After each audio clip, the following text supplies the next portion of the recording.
Selamat datang di kelas Statistika Multivariat Psikologi dengan saya Omar Khalifa Burhan. Di kesempatan ini kita akan membahas Within Subjects MANOVA.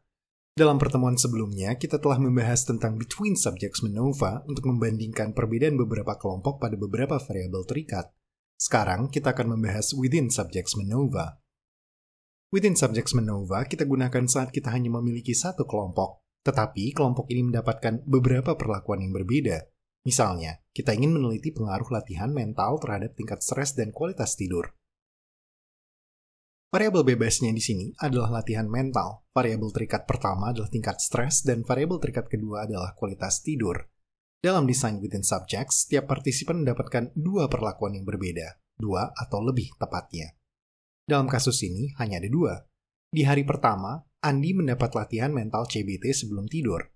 Kemudian, segera setelah bangun, eksperimenter mengukur tingkat stres dan kualitas tidurnya dengan menggunakan kuesioner. Di hari kedua, Andi mendapat latihan mental meditasi sebelum tidur. Kemudian, segera setelah bangun, eksperimenter mengukur tingkat stres dan kualitas tidurnya dengan menggunakan kuesioner. Untuk menghindari efek urutan, eksperimenter dapat melakukan randomisasi urutan pemberian perlakuan. Dalam artian, Andi mendapat urutan perlakuan CBT kemudian meditasi, tetapi Maria, misalnya, partisipan yang lain, mendapat urutan perlakuan meditasi terlebih dahulu, baru kemudian CBT. Untuk lebih jelasnya, kita akan melakukan praktik data analysis. Silakan download datanya di description. Kemudian, klik File, Download, lalu Comma Separated Values. Lalu Save As. Misalnya di folder download. Buka JISP, kemudian open, lalu computer, lalu download. Buka data simulasi kita. Setelah itu, untuk melakukan Within Subjects MANOVA, klik ANOVA, lalu Repeated Measures ANOVA. Kemudian di bagian factor, kita akan membuat latihan mental. Di level satunya kita akan membuat meditasi. Kemudian level 2-nya adalah CBT. Lalu kita akan membuat faktor yang kedua. Faktor yang kedua adalah variabel terikat. Variabel terikat kita terdiri atas level satunya adalah stres. Dan level keduanya adalah tidur. Lalu kita akan mengambil stres meditasi dan memasukkannya di kolom yang sesuai. Lalu tidur meditasi di kolom yang sesuai. Stres CBT. Dan juga tidur CBT di yang sesuai dengan CBT tidur. Kemudian klik Descriptive Statistics. Lalu klik Post-op Test. Masukkan semuanya ke sebelah kanan. Kemudian klik Effect Size. Selanjutnya, kita akan mencoba untuk menginterpretasi hasilnya. Kita tidak perlu melihat semua output yang disajikan JISP. Di tabel Within Subjects Effects, kita cukup melihat baris latihan mental.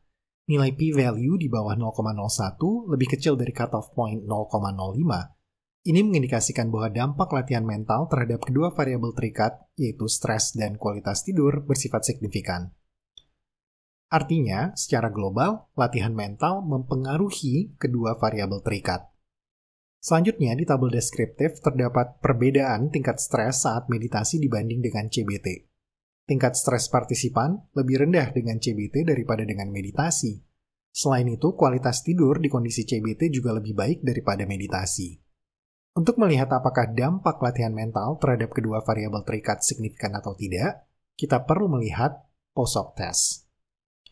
Di tabel post-hoc comparisons, tidak semua statistik lagi-lagi relevan. Kita hanya dapat melihat yang sesuai dengan pertanyaan penelitian saja. Dalam hal ini, ada perbedaan level stres sebesar 6,980 poin antara kondisi meditasi dan CBT. Sebagai informasi, Cohen's d sebesar 0,2 mengindikasikan dampak yang kecil, 0,5 berdampak sedang, dan 0,8 berdampak besar. Jadi, nilai Cohen's d sebesar 1,037 mengindikasikan dampak yang besar. Dengan kata lain, CBT berdampak menurunkan stres yang besar dibanding meditasi.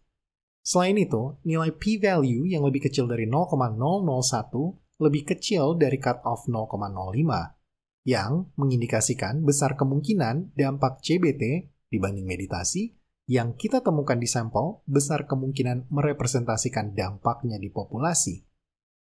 Untuk kualitas tidur, terdapat perbedaan sebesar 0,765 poin antara kondisi CBT dengan meditasi. Namun, kondisi sebesar 0,114 mengindikasikan dampak yang kecil. Nilai signifikansi yang lebih kecil dari 0,01 mengindikasikan bahwa dampak kecil latihan CBT dibanding meditasi terhadap kualitas tidur yang kecil ini yang kita temukan di sampel, besar kemungkinan akan kita temukan pula di populasi. Kesimpulannya, dari data dummy yang kita miliki, dibanding meditasi, CBT sangat lebih efektif dalam menurunkan tingkat stres. Dibanding meditasi, CBT sedikit lebih baik dalam meningkatkan kualitas tidur. Sekian materi kali ini, sampai bertemu di lain kesempatan. Take care, bye-bye.